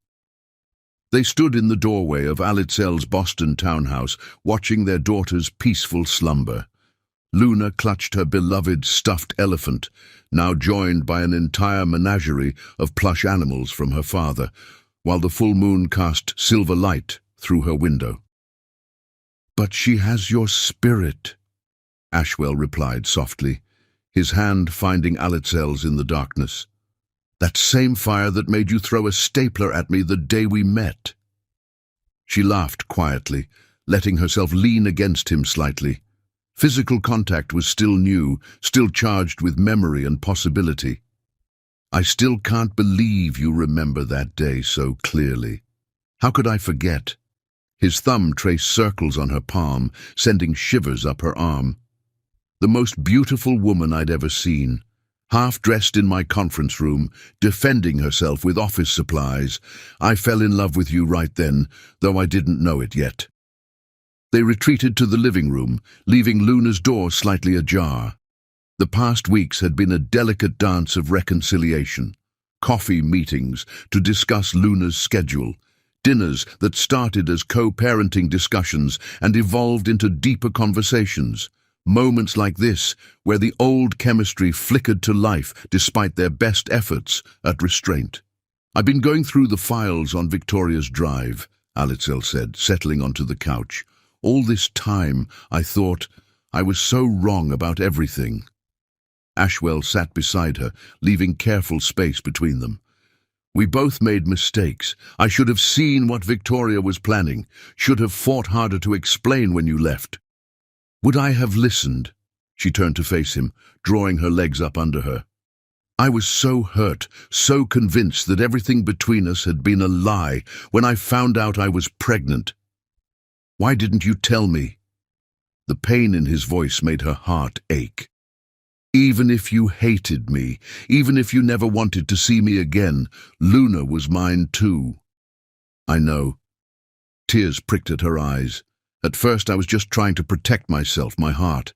Then as she grew inside me, I told myself I was protecting her, from scandal, from complications, from me," he finished quietly.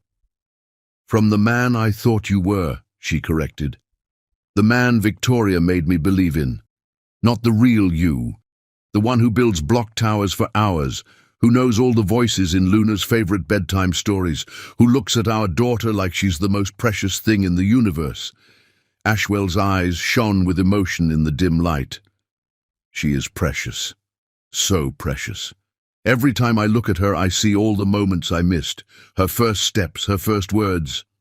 "Elephant," Alitzel smiled through her tears. That was her first word. She saw one at the zoo and wouldn't stop pointing and saying it. Now look at her room. It's like an elephant sanctuary in there. "Tell me more," he asked softly. "About her firsts, about the little things. I want to know everything." So she did. She told him about Luna's first smile, how she'd been colicky for weeks until they discovered she liked the sound of rain. She described the first time Luna walked, tottering across this very living room into her grandmother's arms. She shared stories of first foods, first tantrums, first laughs. With each story, they moved closer on the couch, the space between them shrinking like ice melting in spring.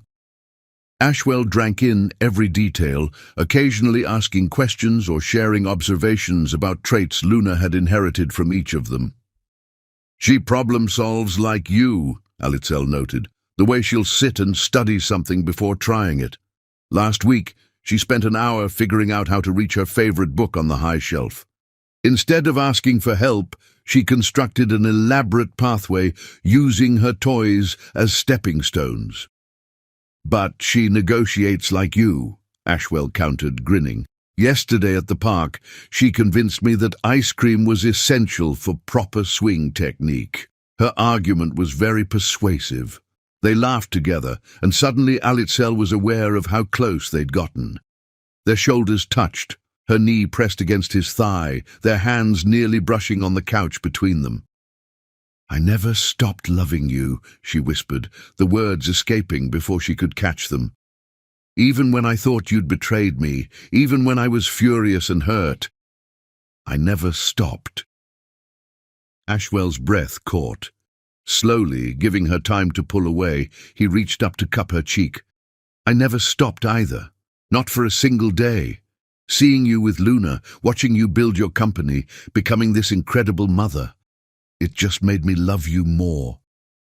The moonlight streaming through the windows cast silver shadows across his face, reminding her of another moonlit night, another moment of truth between them. His thumb brushed her cheekbone, wiping away tears she hadn't realized were falling. We can't go back, she said softly. Too much has happened. We're different people now. I don't want to go back, he replied. I want to go forward. With you, with Luna, building something new, something stronger because we know what it's like to lose each other.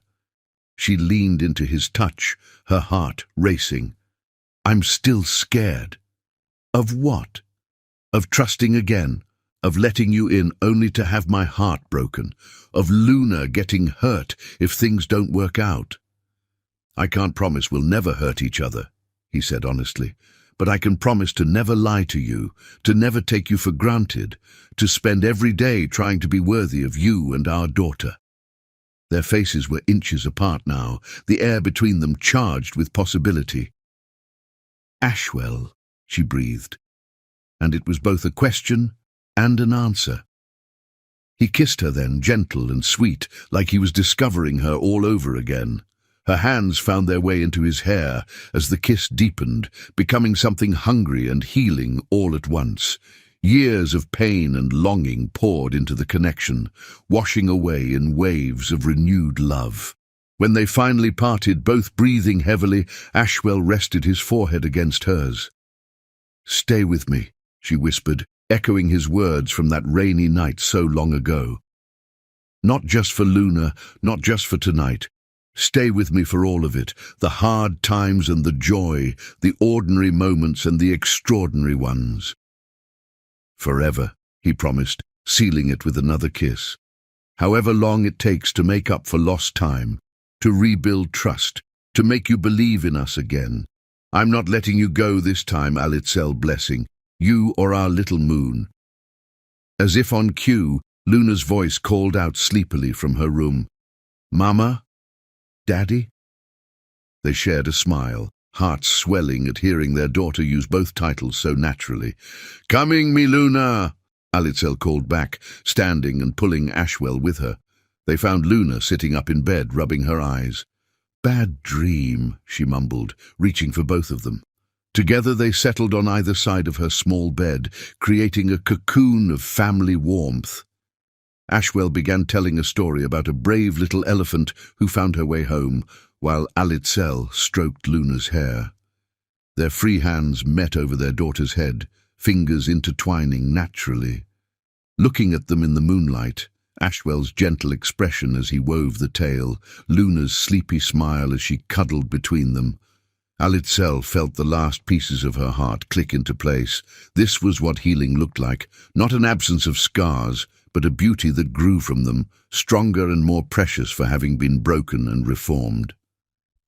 I love you, she mouthed to Ashwell over Luna's now sleeping form.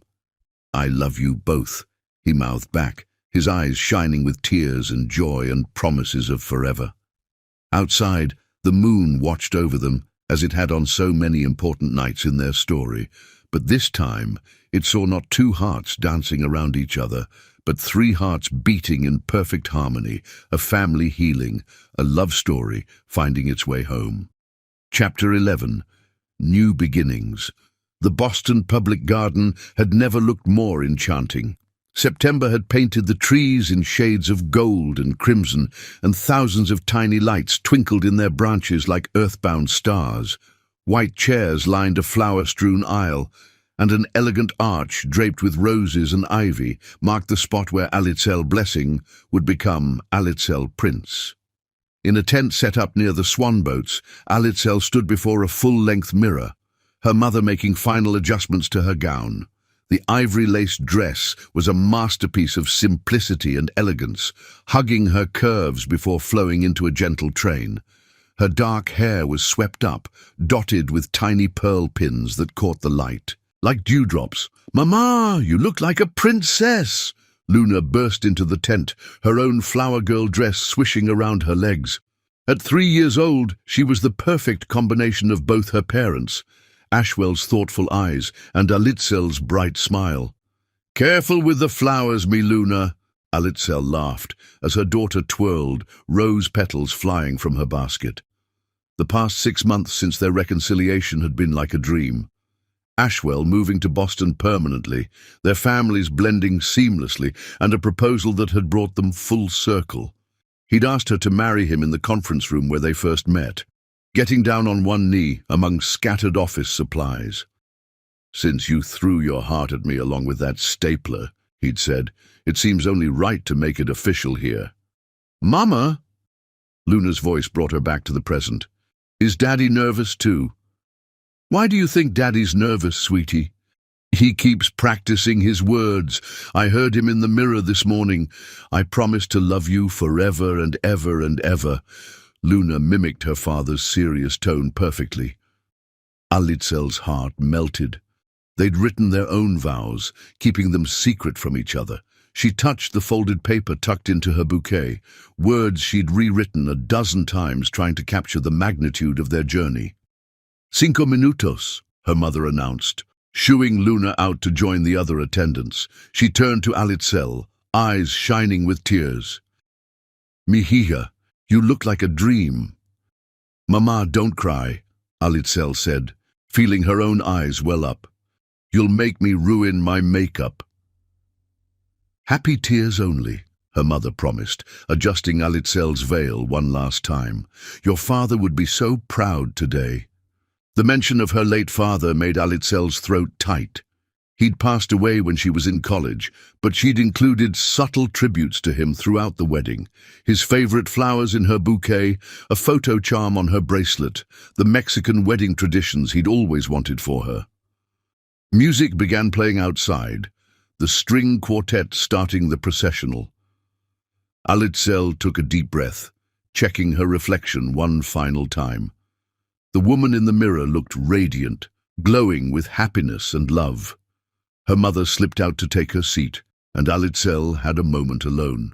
She touched the small bump just beginning to show beneath her dress.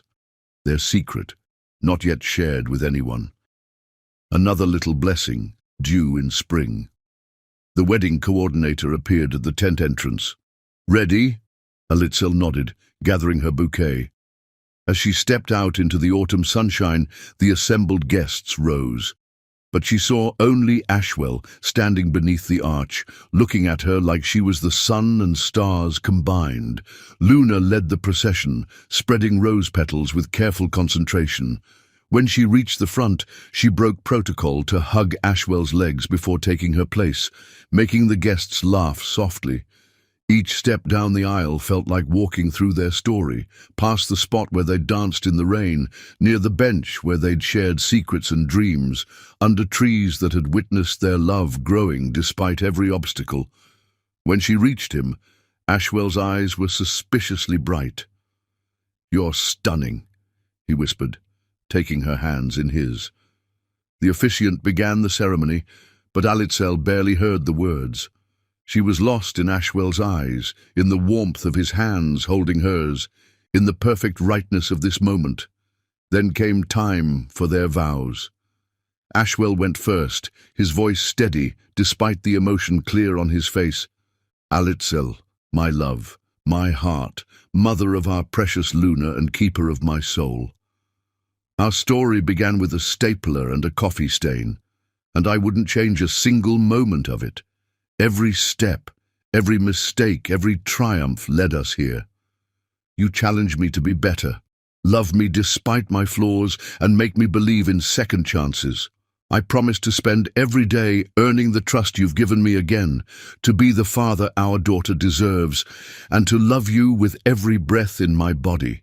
You are my North Star, my home, my everything. I love you, not just until death parts us, but for all the lifetimes that follow."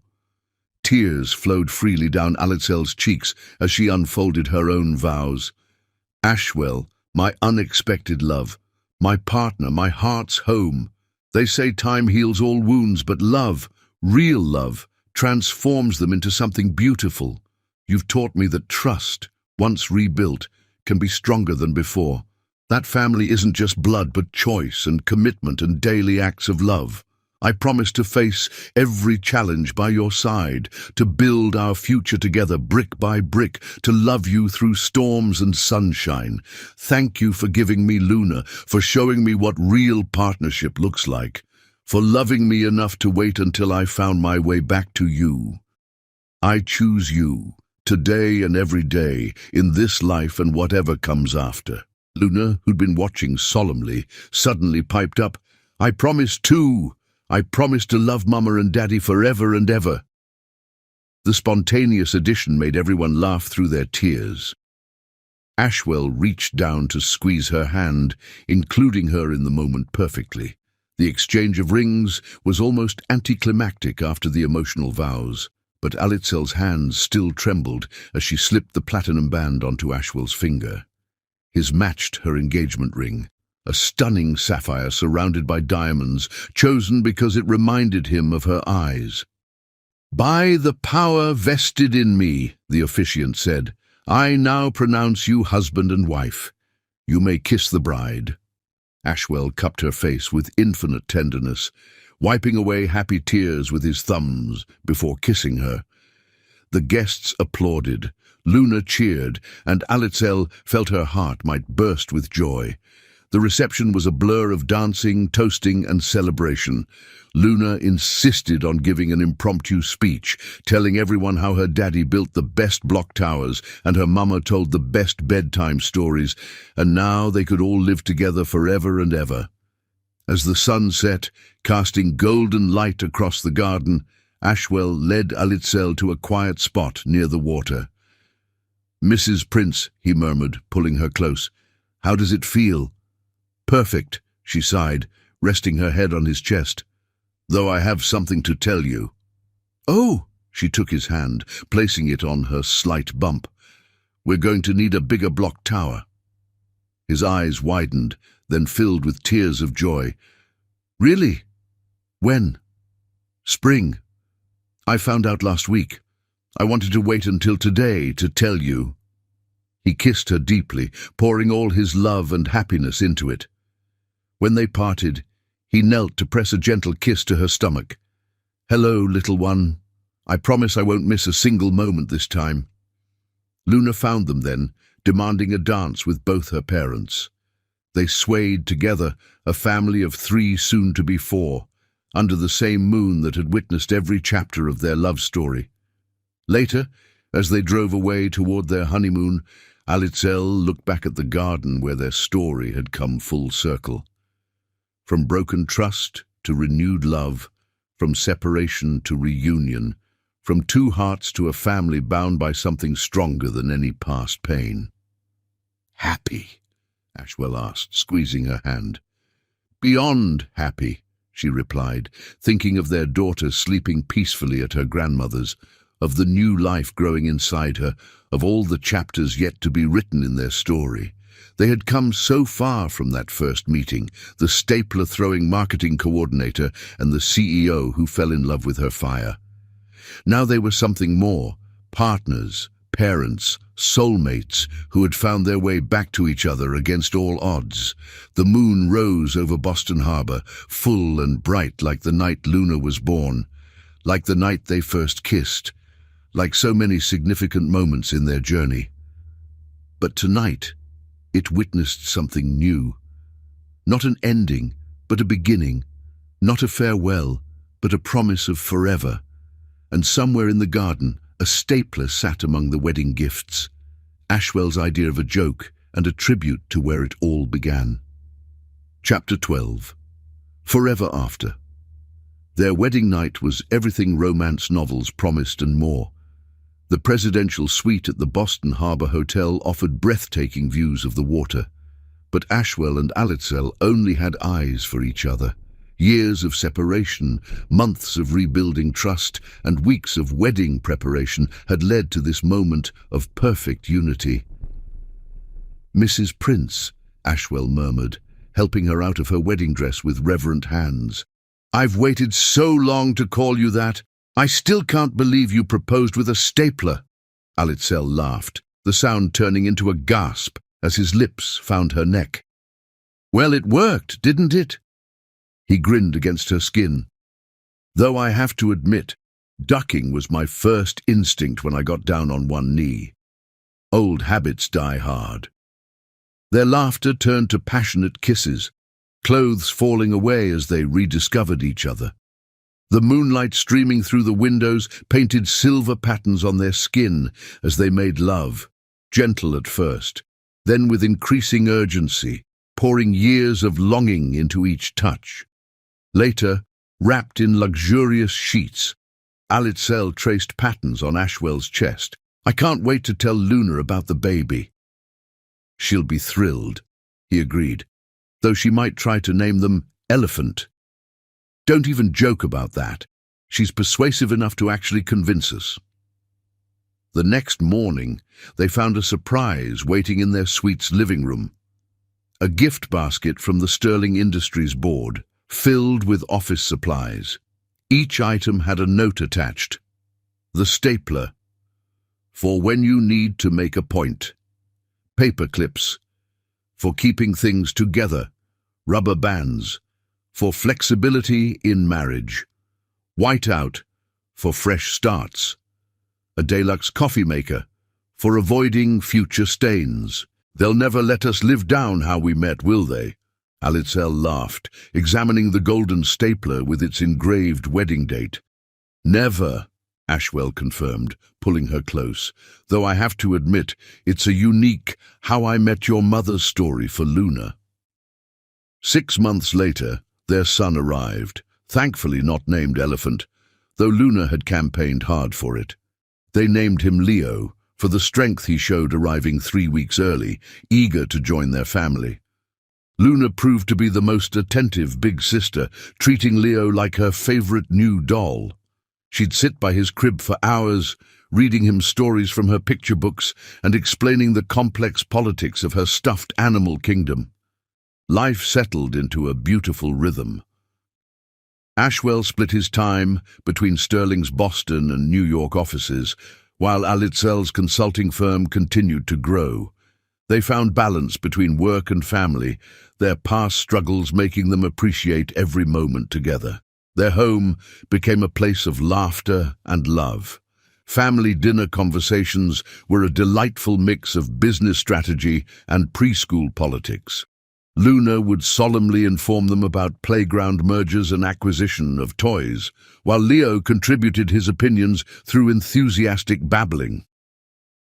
One evening, as they prepared for bed, Alitzel found Ashwell in his home office, surrounded by office supplies. "What are you doing?" she asked, amused. "Testing staplers," he replied seriously. "Luna has a school presentation tomorrow. I need to make sure she has the perfect one for maximum dramatic effect if needed." "You're ridiculous," she laughed, kissing him. "Our daughter is not going to throw staplers at her classmates." "Of course not. But if her teacher gets too critical of her block tower engineering—" He waggled his eyebrows, making her laugh harder. Their love story became legend at Sterling Industries. New employees were given a safety briefing about proper office supply etiquette, and the conference room where they first met was unofficially renamed the Stapler Suite. Victoria, in an unexpected twist, sent them a wedding gift, a crystal paperweight with a note reading, "Some things are better left unthrown." They donated it to the company museum, along with the original stapler from their first meeting. Years passed, filled with moments both ordinary and extraordinary. Luna grew into a confident young girl who combined her mother's fire with her father's charm. Leo developed a talent for engineering, though his medium of choice was Lego blocks rather than office supplies. On their 5th anniversary, Ashwell surprised Alitzel with a recreation of their first encounter. The same conference room, the same coffee cart, even the same type of silk blouse. This time, though, when she threw the stapler, he caught it. "Getting slow in your old age," he teased. "Or maybe I just don't want to hurt you anymore," she replied softly, pulling him down for a kiss. Their love had been tested by pride, prejudice, and paper products, but like the finest gold, it had emerged stronger for having gone through the fire. They'd learned that sometimes the heart must break to grow larger, that trust rebuilt can be stronger than trust untested, and that the best love stories aren't perfect, they're real. Luna, now wise beyond her years, summed it up best in her school essay titled, "How My Parents Fell in Love." My daddy always says that when you throw your heart at someone, you should aim well. My mama says sometimes you have to throw a stapler first to get their attention. I think love is like office supplies, sometimes messy, sometimes organized, but always necessary for getting important things done. P.S. Mama says I am not allowed to test this theory at school. Daddy snuck me a plastic stapler anyway, just in case. The end. Though really, it was just the beginning of their forever after, filled with love, laughter, and a lifetime supply of carefully secured office supplies. Subscribe if you enjoyed.